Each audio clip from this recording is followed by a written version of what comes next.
Welcome to the Learning Pines YouTube. We hope this video helps. You start by confirming you have Windows 11 and an account with permission to change settings.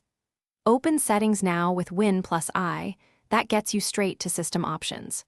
Once done, go to System, then Display. This is where Night Light, the blue light filter, lives.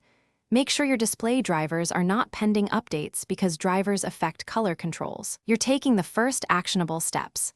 Locate Night Light and prepare to enable and configure it for reduced blue light exposure. Now you enable Night Light by flipping the toggle. This immediately reduces blue light. Click Night Light settings to fine-tune the color temperature. Move the slider warmer for less blue light, cooler if colors must stay accurate. Once you've set temperature, decide scheduling.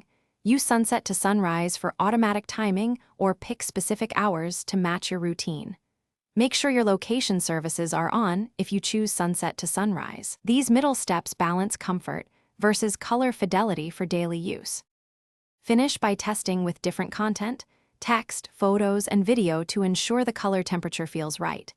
If it's too warm or affects productivity, tweak the slider and schedule again. If Night Light is missing or won't activate, update Windows and your graphics driver first. Many issues stem from driver conflicts. Once done, restart the system or run the display troubleshooter. If problems persist, roll back a recent driver update or create a new user to check for profile-specific issues. Thanks for watching. Consider subscribing if we helped you.